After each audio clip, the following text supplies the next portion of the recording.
기독교적 삶의 방식은 외로움을 없애는 것이 아니라 외로움을 보호하여 값진 선물로 소중히 간직하게 한다는 사실입니다. 때로 우리는 인간이 느끼는 기본적인 외로움과 직면하는 것을 회피하기 위해 가능한 모든 일을 하는 것 같습니다. 그리하여 빠른 만족과 빠른 위안을 약속하는 거짓 신들의 덫에 걸립니다.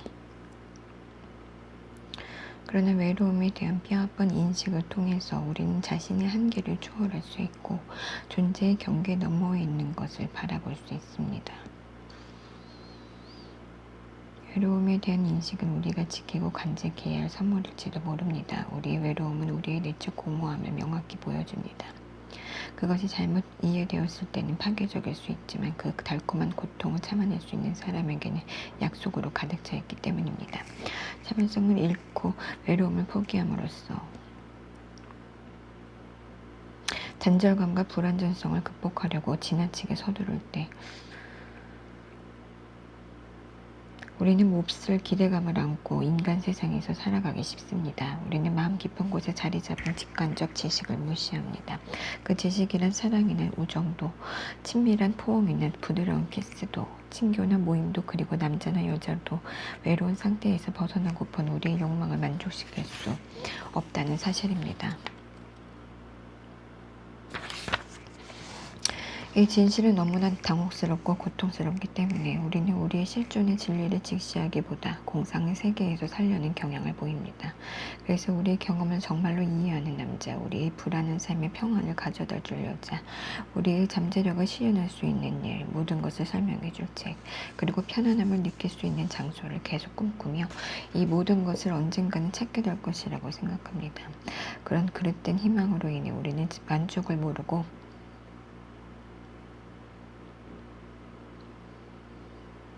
끊임없이 무언가를 요구하여 지쳐버립니다.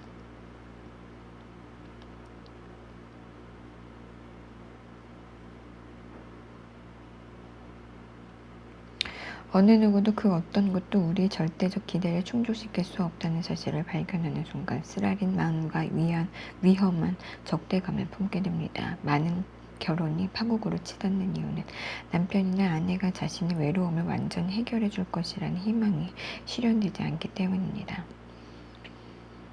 아직 결혼하지 않은 많은 사람들은 결혼 생활의 친밀성 속에서 자신의 외로움이 사라지리라는 순진한 꿈을 가지고 살아갑니다.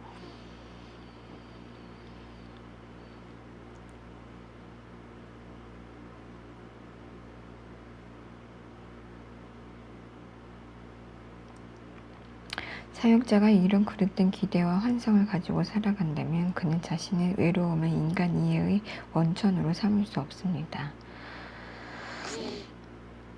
또한 자신들이 고통을 이해하지 못하고 있는 많은 사람들을 진정으로 섬길 수 없습니다.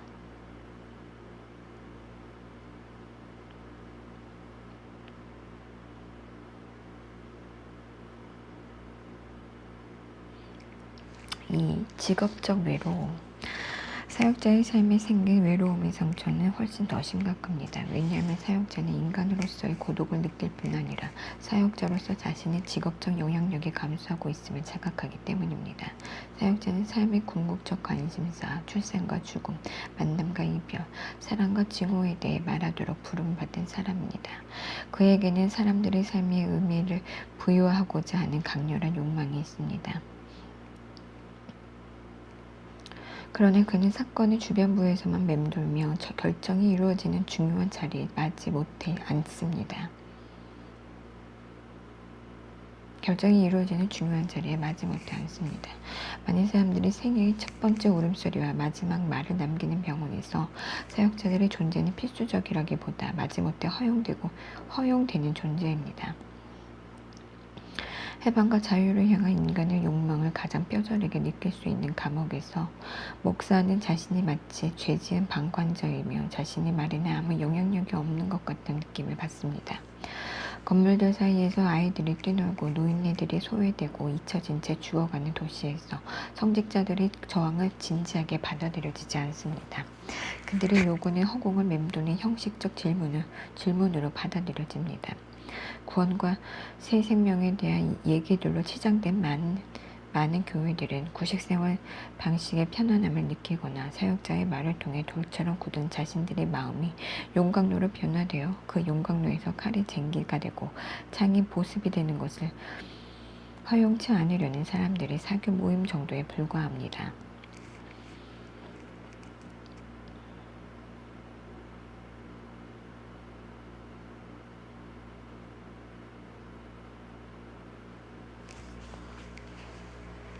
사역자의 말을 통해 돌처럼 굳은 자신의 마음이 용광로로 변화되어 그 용광로에서 칼이 쟁기가 되고 창이 보습이 되는 것을 허용치 않으려는 사람들이 사교 모임 정도에 불과합니다. 인간들 삶의 중심에 다가가려는 사역자는 주변에 서서 중심으로 들어가게 해달라고 부질없는 간청을 할 때가 덜어 있습니다.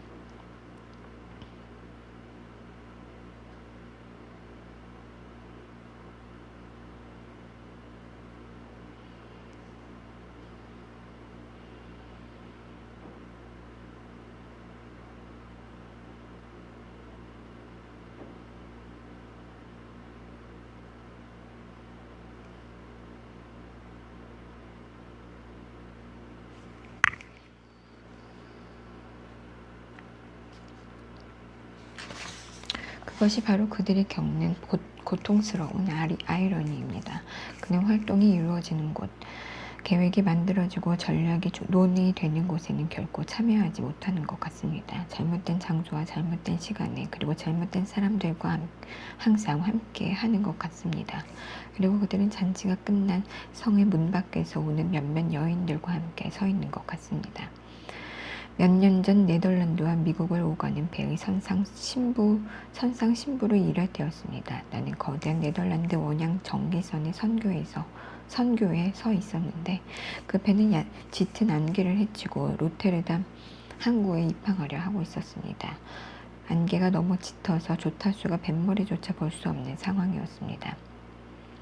선장은 다른 선박과 그 배의 위치를 알려주는 레이더 요원의 얘기에 귀를 기울이고 초조한 마음으로 분주히 선교로 오르내리며 조타수에게 큰 소리로 명령을 내리곤 했습니다. 그러다 선장이 갑자기 나와 마주쳤는데 버럭 소리를 질렀습니다. 이런 젠장, 신부님 저리 좀 비켜요. 그 순간 무력감과 죄의식이 마음에 밀려들었습니다. 내가 막 도망가려 할 때 그 선장이 다시 다가와 말했습니다. 그냥 여기 좀 계셔 주셔요. 정말 당신이 필요한 순간은 바로 지금인 듯 싶습니다. 그리 오래전은 아니지만 우리 사역자들이 마치 능력과 자신감을 가지고 배를 조정하는 선장 같다고 느꼈을 때가 있었습니다. 그러나 이제 우리는 방해되는 존재가 되었습니다. 그것이 바로 우리의 외로운 위치입니다. 우리는 무능합니다. 갑판을 청소하다가 농땡이 치고 우리와 함께 맥주를 마시는 선원들은 우리를 좋아할지도 모릅니다. 그러나 날씨가 좋을 때 그들은 우리의 얘기를 진지하게 받아들이지 않습니다. 우리가 가지고 있는 외로움의 상처는 참으로 깊습니다. 우리의 정신을 분산시키는 것이 너무 많기 때문에 아마도 우리는 그것을 잊은 듯합니다. 그러나 우리의 좋은 의도와 신실한 행함에도 불구하고 세상을 변화시키는 데 실패하고 우리의 바람과는 달리 삶의 주변으로 밀려난 우리는 아직도 외로움의 상처가 남아있음을 인식하게 됩니다. 이제 우리는 사역자가 다른 사람들과 마찬가지로 인간으로서뿐 아니라 직업으로 인한 독특한 어려움 때문에 외로움이라는 상처도 가지고 있다는 사실을 알게 되었습니다.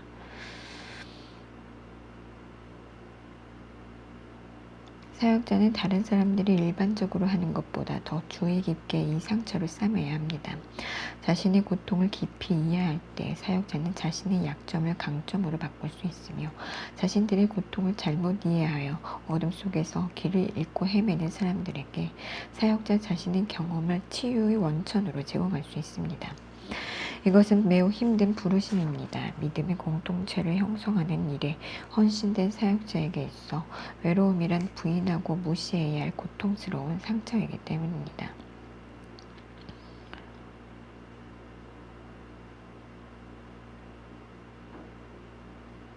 그러나 일단 그 고통을 받아들이고 이해하게 되면 사역자는 더 이상 그것을 부인할 필요가 없고 그러할 때 사역은 치유를 일으키는 섬김이 될 수 있습니다.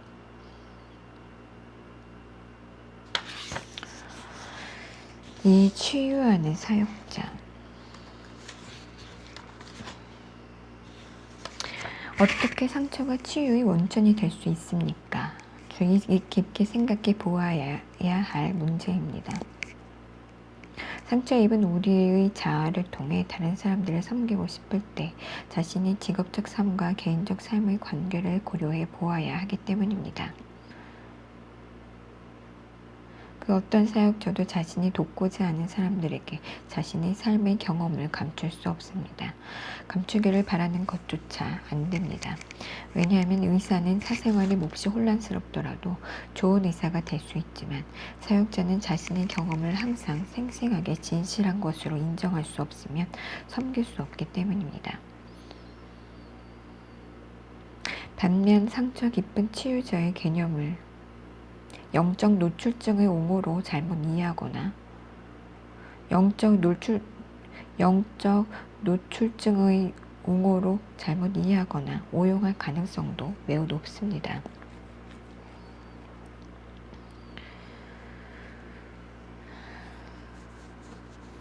설교 중에 목회자가 자신의 개인적인 문제를 무작정 이야기하는 것은 성도들에게 도움이 되지 못합니다. 고통 중에 있는 사람에게 누군가 자신도 그와 똑같은 문제를 가지고 있다고 말한다고 해서 도움이 되지는 않기 때문입니다. 나도 당신처럼 우울증과 혼란 그리고 불안에 시달리고 있으니 걱정하지 마세요. 라는 말은 그 누구에게도 도움이 되지를 못합니다. 이런 영적 노출증은 그렇지 않아도 믿음이 약한 사람의 믿음을 더 약화시키며 새로운 관점을 갖게 하기는커녕 그들을 더욱 편협하게 할 뿐입니다. 노출된 상처는 악취를 풍길 뿐 치유의 능력이 없습니다.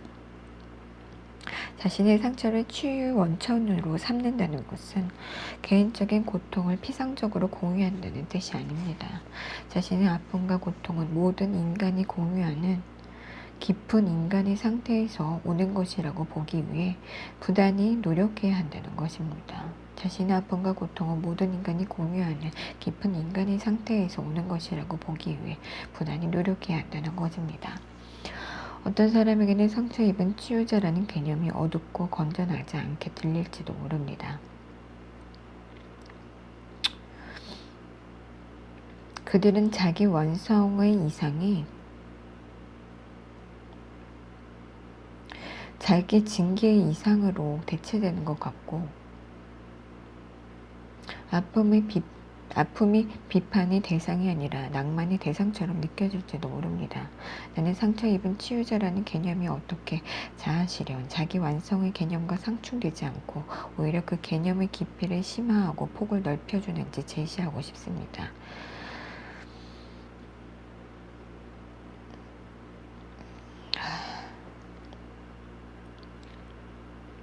치유는 어떻게 일어날까요? 기독교 사역자에게 주어진 치유의 사명과 관련하여 돌봄, 긍휼, 이해, 용서, 교제, 공동체 등등의 말들이 사용되어 왔습니다. 이제 나는 환대라는 말을 사용하고 싶습니다. 왜냐하면 이 말이 유대교와 기독교의 전통에 깊이 뿌리내리고 있을 뿐 아니라 외로움이라는 인간의 상태에 대한 반응이 본질적으로 어떠해야 하는지 좀 더 깊은 통찰력을 주기 때문입니다.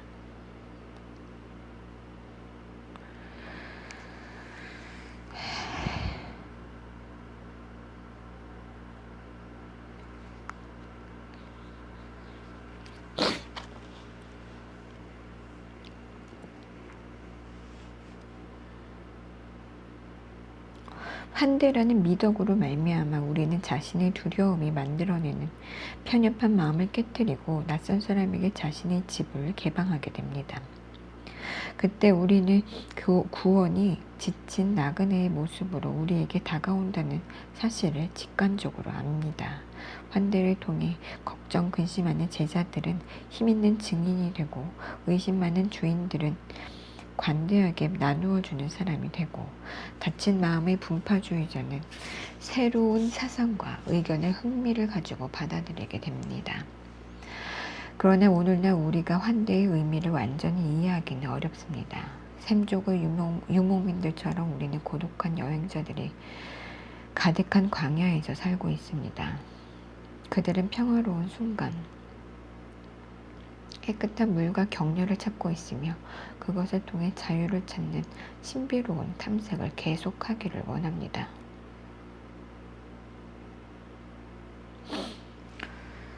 환대가 치유의 능력을 발휘하기 위해서는 무엇이 필요할까요? 그러기 위해서는 무엇보다도 먼저 주인이 자신의 집에서 편안함을 느껴야 합니다. 두 번째로 주인은 예상치 못했던 방문자가 두려움 없이 편히 쉴 수 있는 장소를 제공해 주어야 합니다.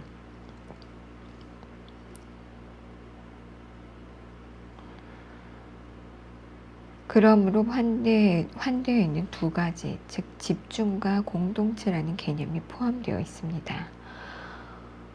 concentration과 community. 1. 환대와 집중. 환대란 손님에게 주의를 집중할 수 있는 능력입니다. 이것은 매우 어려운 일입니다. 다른 사람에게 주의를 집중하려면 먼저 자신으로부터 거리를 두는 일이 우선 이루어져야 하는데, 자신의 필요와 걱정과 긴장 등의 마음을 뺏길 때에는 그 일이 어려워지기 때문입니다. 얼마 전 한 교구를 담당하고 있는 성직자를 만났습니다. 그는 예배, 학습, 점심과 저녁 식상, 약속, 회의 등 눈코 뜰 새 없이 바쁘게 짜여진 하루 일정을 얘기하고 나서 변명하듯이 이렇게 말했습니다. 예, 하지만 너무나 많은 문제들이 있습니다. 누구의 문제인가요? 나의 질문에 그는 잠시 동안 아무 말 없이 침묵을 지키다가 좀 주저하며 말했습니다. 내 자신이 문제인 것 같습니다. 사실 그가 그렇게 왕성한 활동을 펼쳤던 것은 아무것도 안 하고 가만히 있게 될 경우 자신이 발견할지 모르는 것에 대한 두려움 때문이었던 것 같습니다. 그는 이렇게 말하였습니다. 고통스러운 자기 집중을 피하려고 바쁘게 활동하고 있는 것 같습니다. 이와 같이 우리는 자신이 가지고 있는 목적 때문에 다른 사람에게 주의를 집중하기가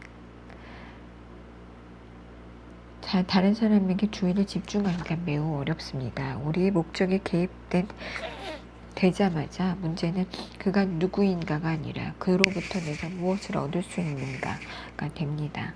그러면 우리는 그가 말하는 것에 더 이상 귀를 기울이지 않고 그가 말하는 것을 가지고 우리가 무엇을 할 수 있는가에 신경을 씁니다. 긍휼, 우정, 명성, 성공, 이해, 돈, 경력 등 인식하지 못했던 우리의 필요를 충족시키는 데 관심을 갖습니다. 그리고 우리는 다른 사람에게 주의를 집중하는 대신 참견 어린 호기심을 가지고 다른 사람을 대합니다. 다른 별개의 목적 없이 타인에게 주의를 기울이려는 사람은 먼저 자신의 집에서 편안함을 느껴야 합니다. 즉 그는 삶의 중심을 자신의 마음속에서 발견해야 합니다. 그러므로 참된 환대를 위해 필요한 전제 조건인 집중은 명상과 묵상으로 이어집니다. 우리의 영혼의 안식이 없고 다양하면서도 종종 상반되는 수천 개의 자극들에 쫓기며 이 세상은 사람들과 생각들과 근심 사이에 끼어 있다면 어떻게 다른 사람이 편안한 마음으로 자유롭게 드나들 수 있는 공간을 만들 수 있겠습니까?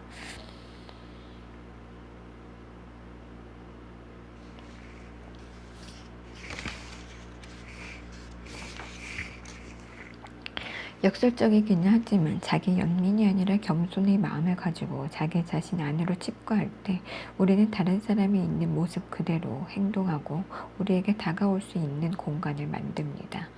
스위스 취리히에 있는 칼 융 연구소의 연구실장인 제임스 힐만은 상담에 대해 이렇게 기술합니다.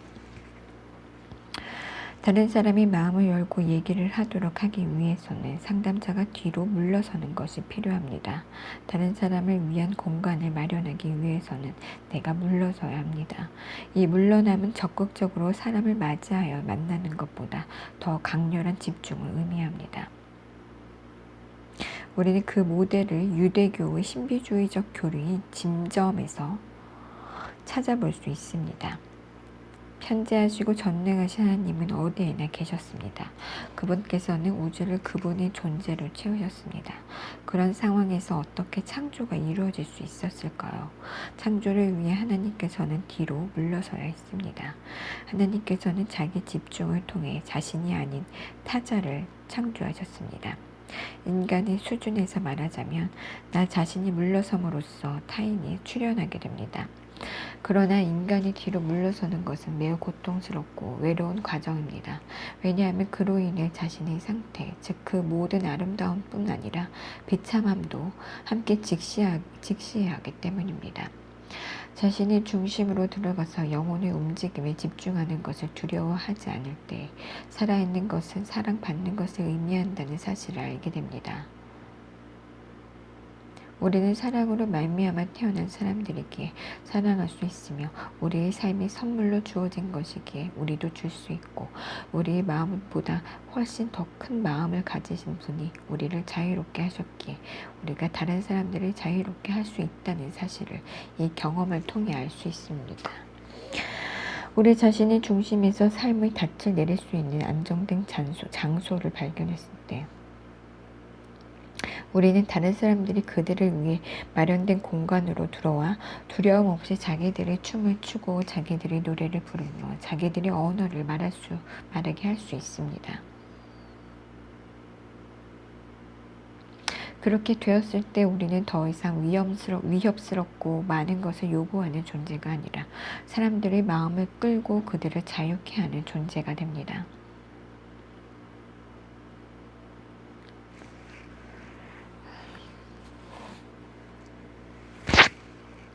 이 환대와 공동체,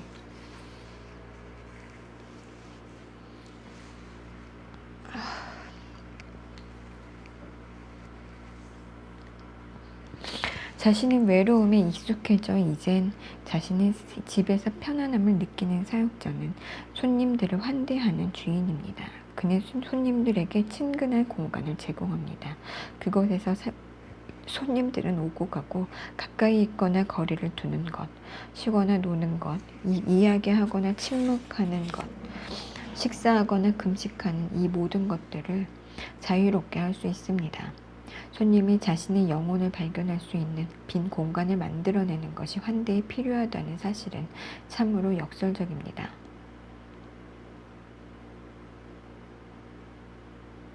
이것이 어떻게 치유의 사역이 됩니까? 그것은 한 사람이 다른 사람에게 온전함을 줄 수 있다는 그릇된 환상을 제거해 주기 때문입니다.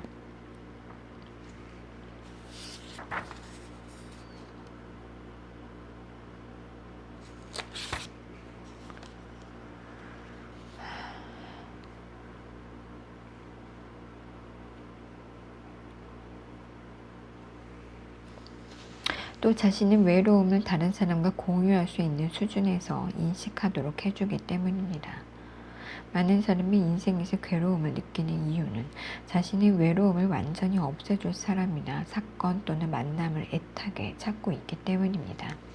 그러나 진정한 환대를 받을 수 있는 집에 들어서는 순간 자신의 상처가 절망과 비통함에서 기인한 것이 아니라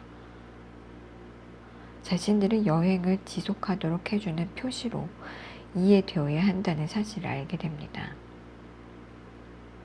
자신의 상처가 절망과 비통함에서 기인한 것이 아니라 자신들의 여행을 지속하도록 해주는 표시로 이해되어야 한다는 사실을 알게 됩니다. 이런 것들을 통해 우리는 사역자가 줄 수 있는 도움이 어떤 것인지 알 수 있습니다. 사역자는 고통을 제거하는 것이 주된 임무인 의사가 아닙니다. 오히려 사역자는 공유될 수 있는 정도까지 그 고통을 심화시킵니다.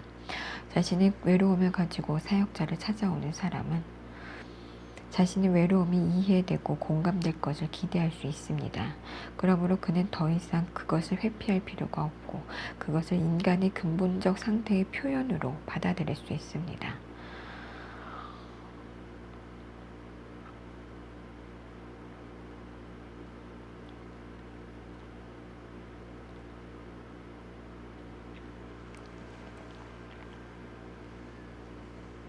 자식을 잃고 괴로워하고 있는 여인에게 사역자가 해주어야 할 것은 그녀에게는 아직도 아름답고 건강한 자녀가 2명이나 남아있다는 위로의 말이 아닙니다. 자녀의 죽음을 통해 죽음은 그녀 자신뿐만 아니라 모든 사람에게 보편적으로 적용되는 인간의 상태라는 사실을 깨닫도록 도와주어야 합니다. 사역자의 주된 임무는 사람들이 잘못된 이유로 인해 고통받는 것을 막는 것이라고 봅니다.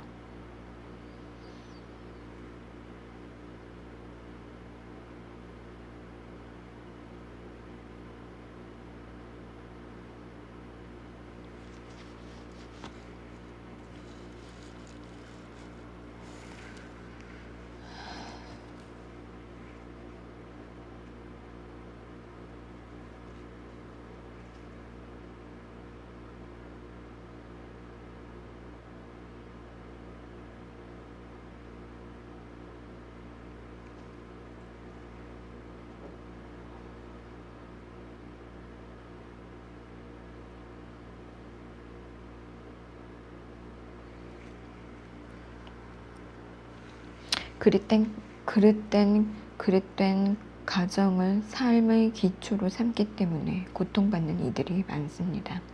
자신들에게 두려움이나 고독, 혼란이나 회의가 전혀 없어야 한다는 생각. 그것이 바로 그릇된 가정입니다.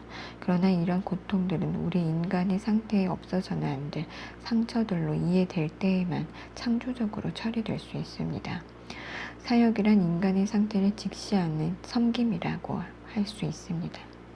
그것은 사람들이 불멸과 온전성에 대한 환상을 가지고 살아가도록 허락하지 않습니다.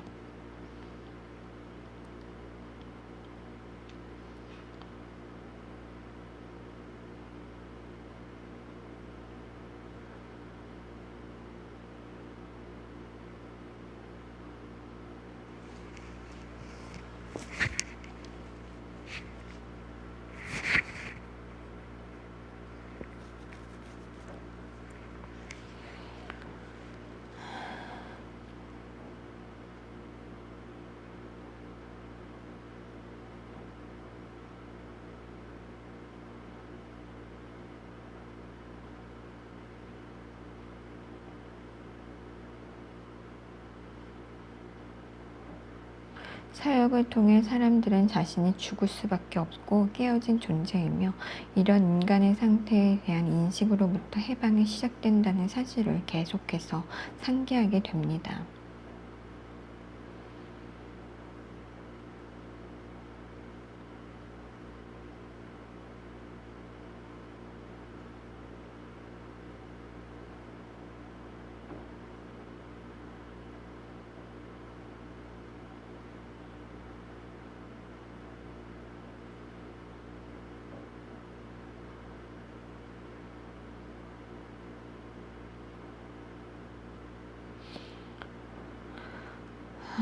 사역이란 인간의 상태를 직시하는 섬김이라고 할 수 있습니다.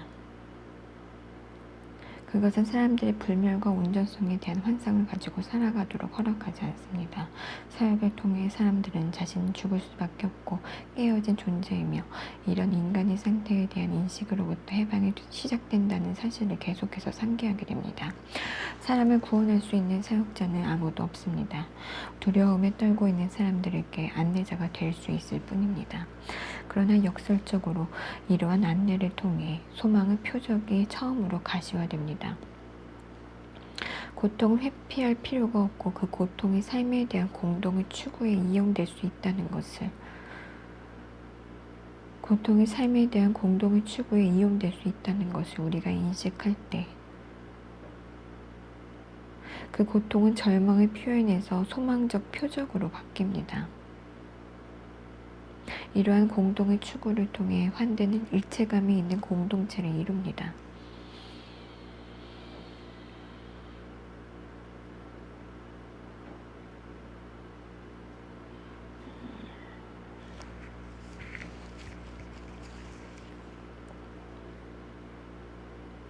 이러한 공동의 추구를 통해 환대는 일체감이 있는 공동체를 이룹니다.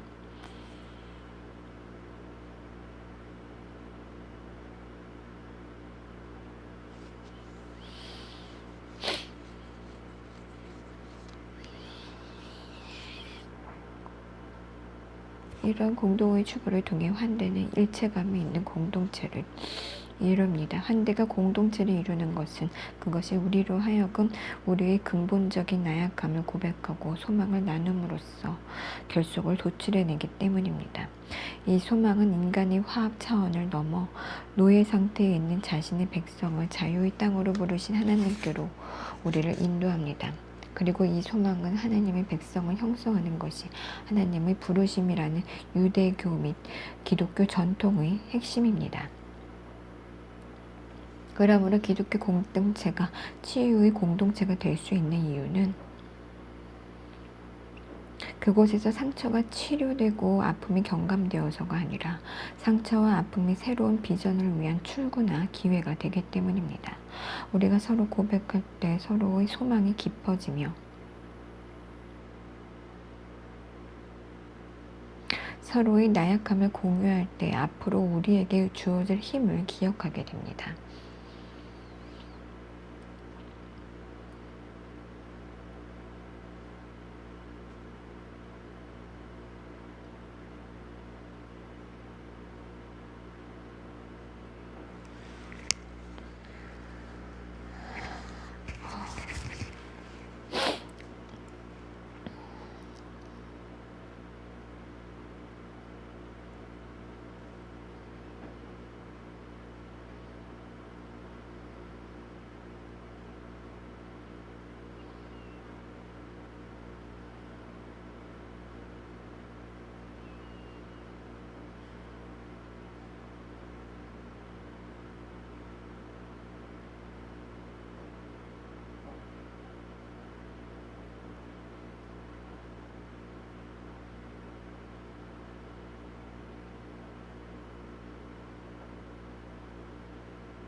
외로움이 사역자의 가장 큰 상처들 중 하나라면 환대는 그 상처를 치유의 원천으로 바꿔 놓을 수 있습니다.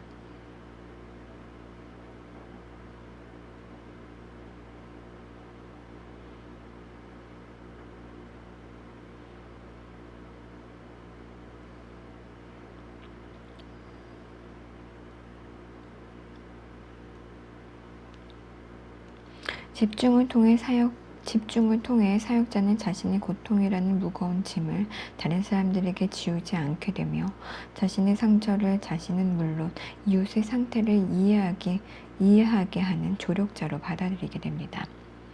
아픔을 나누는 일이 자기 불만을 억누르는 것이 아니라 하나님의 구원 약속을 인식하는 것으로 받아들여질 때 일체감이 형성됩니다. 아픔을 나누는 일이 자기 불만을 억누르는 것이 아니라 하나님의 구원 약속을 인식하는 것으로 받아들여질 때 일체감은 형성됩니다.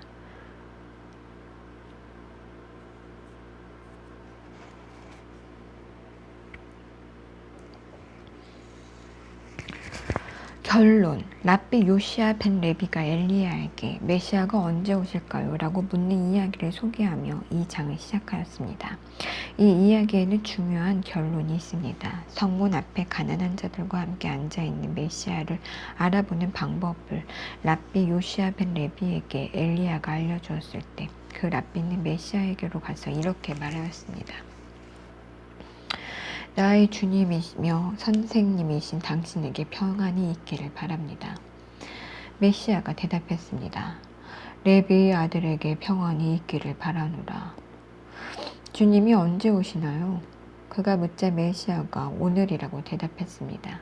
랍비 요시야는 엘리야에게로 돌아갔고 엘리야가 그에게 물었습니다. 그가 당신에게 뭐라고 하던가요? 그는 사실 나를 속였습니다. 그는 내게 오늘 내가 올 것이다 라고 말했는데 오지 않았거든요. 엘리야가 말했습니다. 그가 당신에게 했던 말은 너희가 오늘날 그 음성 듣기를 원한다면 이었습니다. 시편 95장 7장이었습니다. 우리가 상처 입은 치유자로서 부름받았다는 것을 알 때조차도 치유가 오늘 일어나야 한다는 것을 인정하기란 여전히 어렵습니다. 우리의 상처가 지나칠 정도로 눈에 띄는 시대에 살고 있기 때문입니다. 외로움과 고립이 우리 일상의 너무나도 커다란 부분이 되어버렸습니다. 그래서 우리는 비참함으로부터 우리를 건져내고 정의와 평화를 가져다 줄 해방자를 간절히 찾습니다.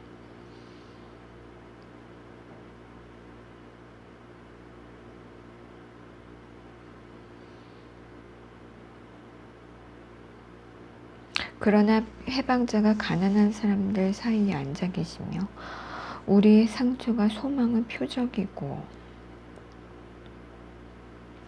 오늘의 해방의 날임을 선언하는 사람은 거의 없습니다. 그러나 상처 입은 치유자는 이렇게 선언합니다. 주님은 오십니다. 내일이 아니라 오늘, 내년이 아니라 올해, 우리의 모든 비참함에 다 지나가고 난 뒤가 아니라 그 한가운데로, 다른 곳이 아니라 바로 우리가 서 있는 이곳으로 주님은 오십니다. 그리고 어려운 상황을 직면하여 그는 이렇게 말합니다. 너희가 오늘날 그 음성 듣기를 원하노라. 이르시기를 너희는 무리바에서와 같이 또 광야 마사의 날과 같이 너희 마음을 강팍하게 할지 말지어다. 그때 너희 열조가 나를 시험하며 나를 탐지하고 나의 행사를 보았도다. 실제로 우리가 그 음성을 듣고 사역을 통해 메시아 도래의 서광을 볼 수 있기 때문에 사역이 소망의 표적이라는 것을 믿는다면 우리는 자신과 다른 사람에게 우리가 궁극적으로 추구해야 할 것이 이미 우리 안에 있음을 이해시킬 수 있습니다. 그러므로 사역은 살아있는 진리에 대한 증거가 됩니다. 그 진리란 바로 지금 우리를 고통스럽게 하는 상처가 하나님께서 새로운 창조를 시작하시는 장소였다는 사실을 후에 알게 되리라는 것입니다. 그 진리란 바로 지금 우리를 고통스럽게 하는 상처가 하나님께서 새로운 창조를 시작하시는 장소였다는 사실을 후에 알게 되리라는 것입니다. 전진. 이 책의 마지막 장에서 나는 상처 입은 자신의 상태를 치유의 원천으로 다른 사람들에게 제공하기를 원하는 사역자가 지녀야 할 가장 중요한 태도는 환대라고 말하였습니다. 사역자가 포용력 있는 주인이 되었을 때 그에게 오는 다양한 손님들을 통해 이 태도의 의미는 분명하게 드러납니다.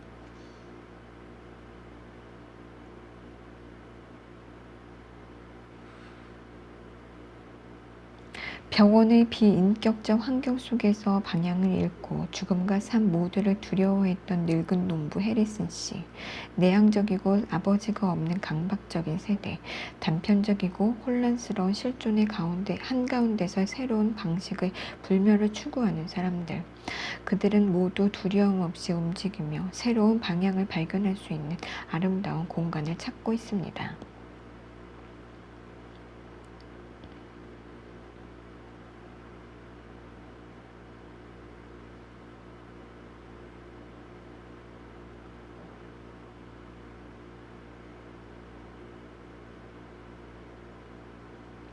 그리스도를 본받는 것이 그리스도께서 사셨던 대로 사는 것이 아니라 그리스도께서 자신의 삶을 진실하게 사셨듯이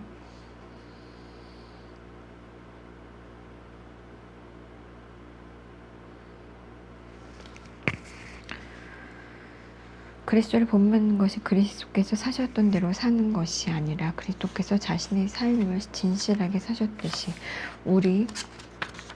우리도 우리의 삶을 진실하게 살아가는 것을 뜻한다면 그리스도인이 되는 방법이나 형식은 다양합니다. 사역자는 이러한 진실의 추구를 가능하게 하는 사람입니다. 그는 자신이 추구하는 것을 다른 사람이 이용할 수 있도록 하는 사람입니다. 그는 뉘우침 없는 관찰자로서 서 있기만 하는 것이 아니라 그리스도를 명확하게 증거하는 증인입니다. 그는 치우침 없는 관찰자로서 서 있기만 하는 것이 아니라 그리스도를 명확하게 증거하는 증인입니다. 사역자에게 있어 환대란 자신이 어디에 서야 하고 누구를 도와야 하는지를 아는 것입니다. 또한 그것은 다른 사람들이 자신의 삶에 들어올 수 있게 하고 그들이 다 가까이 다가와 그들의 삶이 자신의 삶과 어떻게 연계되는지 물어볼 수 있도록 하는 것입니다. 이것이 어떠한 결과를 낳을지는 아무도 예측할 수 없습니다. 왜냐하면 주인이 손님들로부터 기꺼이 영향을 받겠다고 할 때마다 어떤 결과가 나타날지 모른다는 위험성이 따르기 때문입니다. 그러나 공동의 축으로 위험을 부담할 때라야 새로운 생각이 도출되고 새로운 비전이 모습을 드러내며 새로운 길을 보게 됩니다. 2년 후, 10년 후 또는 20년 후 우리가 어떤 모습일지 알지 못합니다. 그러나 인간이 고통받고 있으며 그 고통을 나눌 때 우리가 전진할 수 있다는 사실은 압니다. 사역자의 부르심은 자신의 많은 손님들에게 이 전진에 대한 신뢰감을 주는 것입니다. 그 신뢰감으로 말미암아 사람들은 안주하지 않고 계속해서 나아가려는 열망이 점점 커지며 인간과 세상의 완전한 해방이 앞으로 오리라는 것을 확신하게 됩니다. 사역자의 부르심은 자신의 많은 손님들에게 이 전진에 대한 신뢰감을 주는 것입니다. 그 신뢰감으로 말미암아 사람들은 안주하지 않고 계속해서 나아가려는 열망이 점점 커지며 인간과 세상의 완전한 해방이 앞으로 오리라는 것을 확신하게 됩니다.